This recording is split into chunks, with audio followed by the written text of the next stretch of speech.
હેમ, કરો ઇલાજ. 21 વર્ષની મારી એકલતાનો કરો ઇલાજ. મારી આંખોની સામે છવાઈ ગયેલા એ ખાલીવાનો કરો ઇલાજ.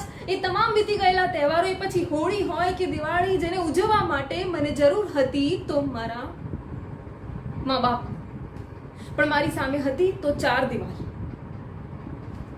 હાંભી ન શકાય એવું આકાશ અને પગ મૂકતા 10 વાર વિચાર કરવો પડે એવી જમીન.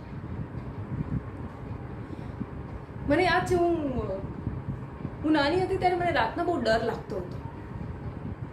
આમ ખૂણામાં જઈને એકલી થરથર કાંપતી હતી, પણ મારી આજુબાજુ કોઈ નહોતું, કોઈ જ નહીં હતો. તો આવો જ એક તકિયો, જેને વળગીને હું આખી રાત રડ્યા કરતી હતી. છે તમારી પાસે એ તકિયાને કોરો કટ કરવાનો ઈલાજ? છે તમારી પાસે મિસ્ટર મજમુદાર? હવે સંભળાતું નથી તમને? જે સાંભળવામાં તકલીફ પડે છે ને, એ જીવન હું જીવીને આવી છું.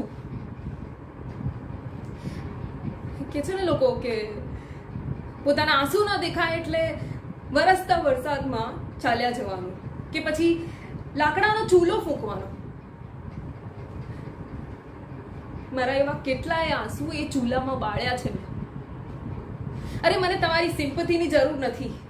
જાઓ, જઈને જુઓ એ આશ્રમના લોકોની લાઈફ, એકવાર જીવીને જુઓ તો તમને સમજાશે. તમને ખબર છે, અમારે ત્યાં હોળી, દિવાળી, કોઈ પણ તહેવાર હોય ને, બધાના માટે એક જ યુનિફોર્મ. છોકરીઓ માટે એક યુનિફોર્મ અને છોકરાઓ માટે સફેદ શર્ટ અને ખાખી ચડ્ડી.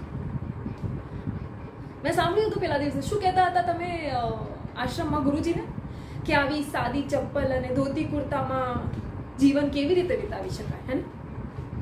પણ તમારા સૂટ બૂટમાં, તમારા જે સૂટ બૂટ છે ને, એના કરતા મને એ આશ્રમના ગુરુજીની સાદગીમાં મને મારો બાપ દેખાતો હતો, જે મને તમારામાં નથી દેખાઈ રહ્યો.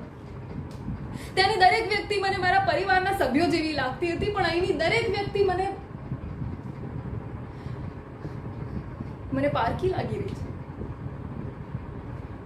હવે તો આશ્રમમાં પાછા પણ ન રહી શકાય, કારણ કે ત્યાં જઈશ તો બધા મને મિસ્ટર મજમુદારની દીકરી તરીકે ઓળખશે, જે મને બિલકુલ માન્ય નથી. એટલે હું અહીંયા જ રહીશ અને તમારી સામે તમને માનો દરજ્જો આપીશ, વેદાંત અને ભાઈનો અને તમને દાદીનો, પણ તમને હું બાપ ક્યારેય નહીં સ્વીકારું. અહીંયા તમારી સામે જ રહીશ, but I will make sure કે તમારો પડછાયો પણ મારી ઉપર ક્યારેય ન પડે, કારણ કે આપણા સંબંધો સૂતક થઈ ચૂક્યા છે.